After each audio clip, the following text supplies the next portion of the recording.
I can explain an entrepreneur easily. An intrapreneur. Right, so, I was going back, no, because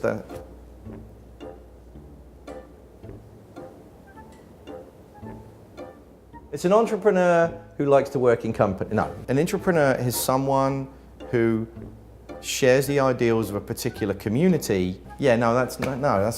It's someone who has big ideas and wants to change the world, but needs a support network to do it. As opposed to an entrepreneur who wants to change the world and will just go off and do it on their own. Took me 3 minutes.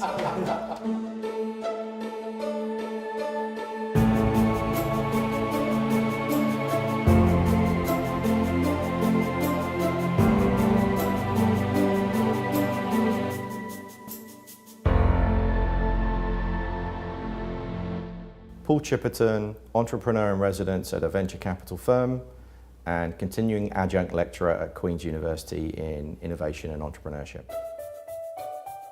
So companies that used to, historically, there would be a 40, 50-year life of a company. The company life cycle, not just the product life cycle has got much quicker, but the company life cycle has got much shorter. And RIM is a perfect example. If we'd have been sitting here a decade ago, every single one of us would have been holding a BlackBerry. Everybody. They're gone, they've disappeared. I think maybe at best their life cycle was 30 years. So every company that is still an incumbent large entity now has to go, how do we do better with the resources we've got? Because the markets are changing faster, product life cycles are shorter, we want to carry less inventory because it becomes redundant faster. How do we make our companies more nimble, more agile, and more able to adapt to the market faster? And therefore, there's been a great deal of interest in intrapreneurship over the last 10 years, probably more than ever. Every member of the G7 and expanded to the G20 is saying, how do we find jobs, employment and work for the new graduates coming out, which is the most educated workforce the planet's ever seen? There's only so many that can find their way into entrepreneurship, and then the major bodies, the major organizations are saying, how can we adopt, inculcate and direct these people to be more productive in our existing large organizations? Intrapreneurship is much more complicated because you don't have a green field. There is incumbency, there is legacy, there are existing structures physically, existing structures culturally, there is hierarchy quite often. You don't have the latitude to grab any resource you want from any space you can get it and shove it and drag it in the direction of where you want to take it like you could in unfettered entrepreneurship. I am Biggie Smalls at work because I think Biggie Smalls was a very successful entrepreneur.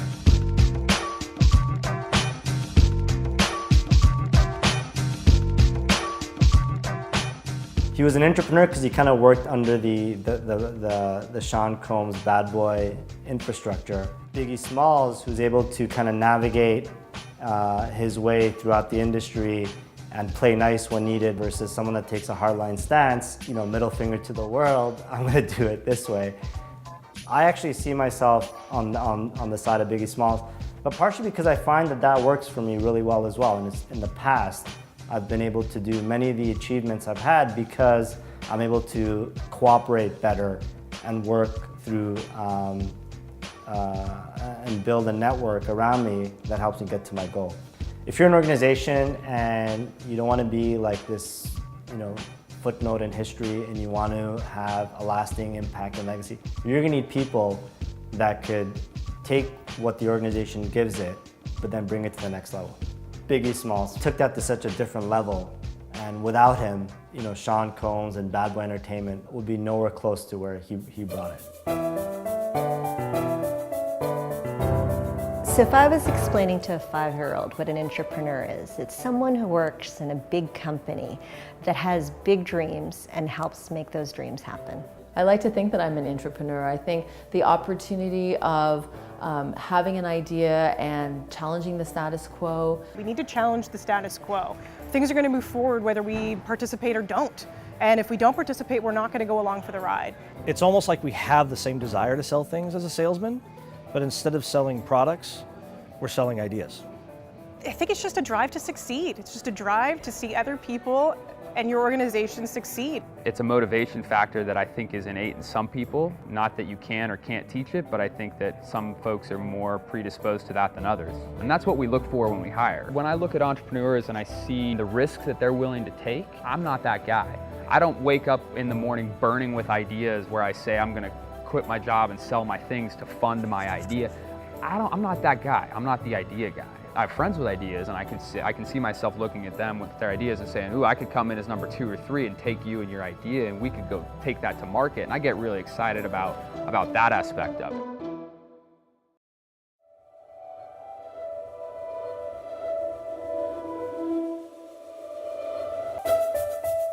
I think they are the internal agitators that are naturally entrepreneurial, believe in the main goals of the company they're in or the company they've just joined, see that there is some room to be an entrepreneur in the existing environment, and therefore if you've got a belief in the products and or services for the company and you've got a bit of latitude from management to pursue these kind of things, I think those are people with a little bit more emotional sensitivity, higher EQ, an ability to play the complex, hierarchical political game that is any organization in a much better way than other people are. I feel like I am an entrepreneur at the company. At a manager level, it's difficult to break through those barriers, but if you have that sponsor that can help push things forward, that really helps. So when I was younger, I came from a business family which was heavily involved with steel manufacturing and industrial equipment. And I think the dreams were overshadowed with what your parents or your family wanted you to become. I grew up around it. Entrepreneurs, both parents, grandparents. My dad, my uncle, my grandfather was an inventor. I was a 7th child of an entrepreneurial father. Some people play the game with a chip on their shoulder because they came from nothing and they want to prove to the world that, like, I'm here and I deserve to be here, and some people come with a chip on their shoulder because they were given everything early on and they say, I'm here because I deserve to be here, not because it was given to me by mom and dad. An entrepreneur, I think, is very driven by emotion, and it can be quite sinusoidal. Intrapreneurs are calmer. The waves are smaller. They are able to govern their emotions more, are able to see clarity of the future, probably more in incremental ways than disruptive ways. I don't think you can be completely successful if you don't have integrity. You have to build, at least in the work I do, it's about relationship building and trust. They feel that I push the barriers a bit and like to bring change. My outlook on the world is actually very positive.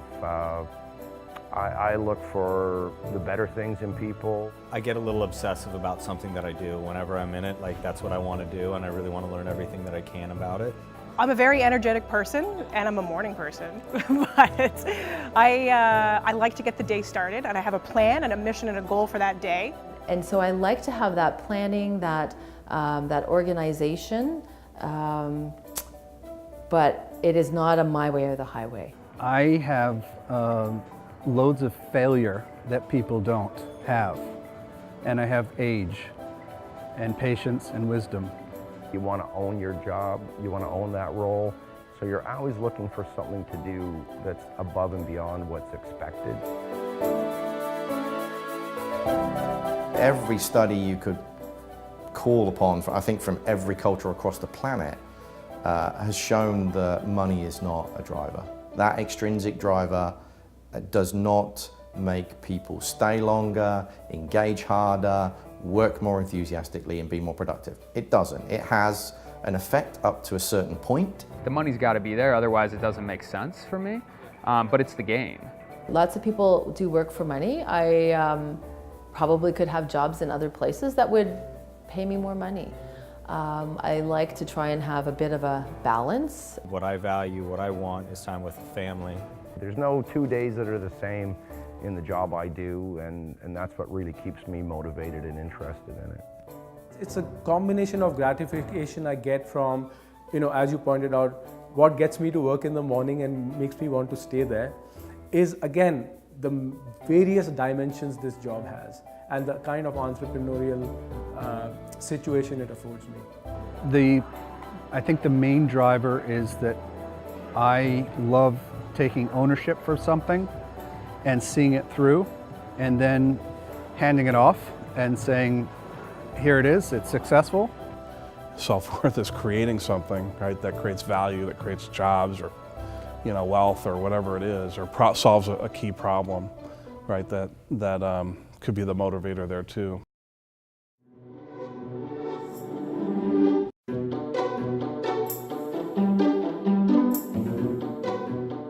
There's talking the talk and there's walking the walk. A lot of companies have struggled with this. It is easy to say we are going to be an intrapreneurial entity now. We're going to switch from doing what we've done historically in the way we've done it for 100 years, and now we're going to be all shiny and new and intrapreneurial. And that sells. People will come to your organization because of that. The tricky part is, how do you align corporate goals and the talk of being intrapreneurial with the act and the walking of being intrapreneurial? Sometimes I feel that bureaucracy and hierarchy are in my way, and the rules as well. But I also recognize that in a large organization there's a need for them. I've learned how to be entrepreneurial within the confines of an organization, but by challenging some of the rules. I don't wait for people to tell me what to do. I come up with ideas on my own and I make them happen. It's working through that process. It's also figuring out who are some of the influencers of that process, who are going to be the gatekeepers, who will help me succeed, and who won't be able to understand it well enough that they will put up those fences. It's becoming entrenched in your organization, understanding how all the different parts work, so you know all the different ways to bring something in and all the people you need to talk to and everyone you have to get on board. It's not easy. I mean, it's not easy. It's the hardest part of my job. Understand what the other business units do and how they relate to one another and how they can help you and how you can help them. Staying connected with people that are a lot smarter than me and know a lot more about these things. So through LinkedIn, through just different groups of people. If someone I know who I respect and really have a lot of social stock in, think something is pretty interesting, I'll look at it, I'll actually read the article. Waking up, realizing like, this is what I want to get done today. Did I get it done? Yes or no? Why did I get it done? Why didn't I get it done? Was it a success? Okay, how could it be better? If I've got an idea, I try to test it and get feelers for it right away, not with a big audience, just to help validate it. Because we can often go down our tunnels of thought and think something's great, but it's always good to reaffirm with people that might be able to give you good input. I've been in large organizations that are mired in process. I like process, but you can get too much that you prevent change. How could a legal department wait 4 weeks to get a contract approved? 4 weeks in my time is a year. The biggest thing is to work in a team that is capable of quickly iterating, failing forward, changing, accepting that like what we're doing today isn't where we necessarily want to be, but each step that we take will get us there. I stay far away from office politics. I just have zero tolerance for it. I think office politics gets in the way. I think as organizations today, it's very difficult for us to imbibe a startup mentality. So we want to compete with startups, but we don't have that mentality. We're not agile enough to get things to market in 3 months, right? So there is some level of frustration that comes because of legacy systems. You see, legacy systems and legacy ways of doing work in an organization. The one thing that affects everyone is negativity. When you have the complainers, the whiners, the people that feel sorry for themselves and don't like their jobs, that's what really brings everybody down.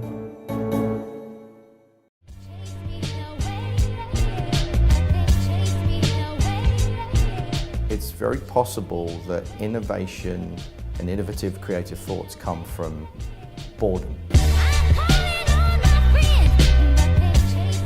I would call that shower thoughts, and the point I was going to make was when you've got a digital platform in your pocket that goes off all the time, when you're standing in the queue and there's only 2 people in front of you and you've got 8 pieces of grocery, everyone still jumps on their phone. There is no dead time. There is no downtime. I'm a complete, I don't think I even want to say this on camera, I'm a complete freak. I have no internet and no cable at home, and I turn my phone off at 6. And I've run biotech and ICT companies my entire career. When your mind is not cluttered, when there is not a lot of noise in and around you for half an hour, or 4 hours, or 8 hours, when you're given more time to cogitate in that space without really guiding your thoughts, I think that's when innovation comes and creativity comes. So I love the idea of shower thoughts, which is the notion of those quiet spaces where you're not thinking so hard about a problem that the solution presents itself. For me, it's in the morning. I take about an hour walk with the dog every day. Some people talk about the idea of shower thoughts that came to me while I was in the shower. I have those thoughts while I'm out on the road running by myself, ideally in the dark. My ideas usually come from a long subway ride home after a long day at work, where you don't have a computer in front of you or a phone in your face, and you can actually think about what's going on around you and how you can impact it. For one, I don't have much time in front of the TV. So it's not that all of us don't have the time in the day. So if people tell me, oh, I don't have the time, and then I say, okay, how much time you spend? You say, oh, you know what, I've watched 3 serials, okay, how much? So they spend 3 hours in front of the TV. I don't do that, I don't have time for that. I think something big at our company and something I definitely value is employee engagement. We want to make sure that our employees are engaged, that they're happy, that they feel valued and heard and empowered at work. My success is measured in 2 ways: improving the internal adjuster's experience and that customer experience. If I don't have both, I don't feel like it's a true success. The way I define a moment of success is really, like I say, it's like that smile moment, it's that aha moment. It's that point where people feel like, almost like the stars align, right? It's like, oh, it's working. Ultimately, people smile when they're happy, right? One business I was with, we literally counted the coffee bags, right? How many coffee bags did we go through in a year, right? You make coffee for the employees. And as a way of growth, right? Last year it was only, 750. This year it was 6,200, right? I mean, something like that, whatever that thing is, it gets people excited that, hey, you're on this path, and you actually can say, hey, there's a big difference from where we came from. If we're thinking about innovation or driving change, you can't necessarily do that in a vacuum.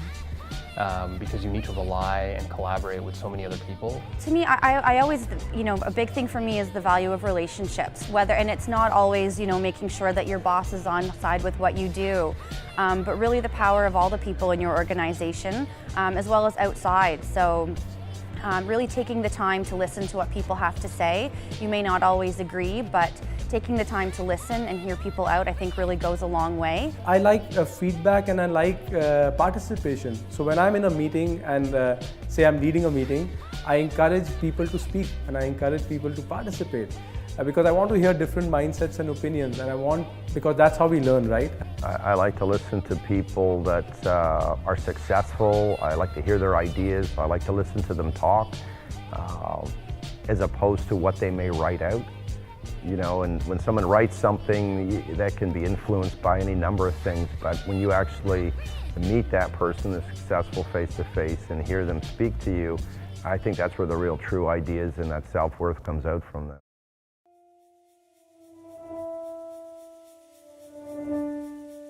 So the biggest enemy to intrapreneurship is the power and authority of management.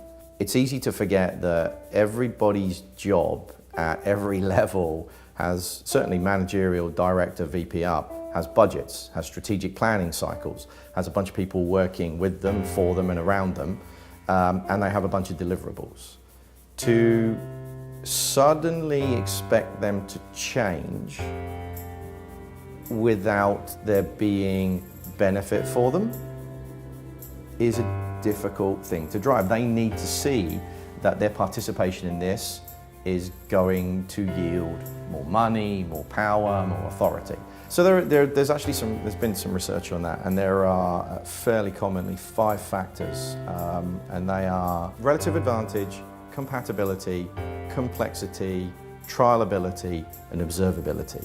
Those are kind of the core 5 things that you need to be cognizant of and manage carefully to be able to start the process, sell the process, persuade the participants in a small group, and then persuade the bigger organization, and then get it to stick.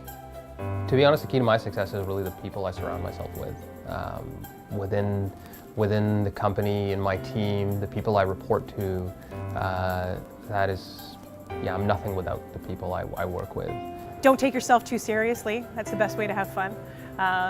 Never feel like, there's no stupid question, I always say. There's no reason not to approach people or not to talk to people. Again, you're all there for a common purpose. When I coach and work with my guys, I encourage them, you know, go pursue your passions. Get out and do those things that you care about, that you're interested in, because as you get better at those things, that's going to cross over into your business life and make you better at your job, right?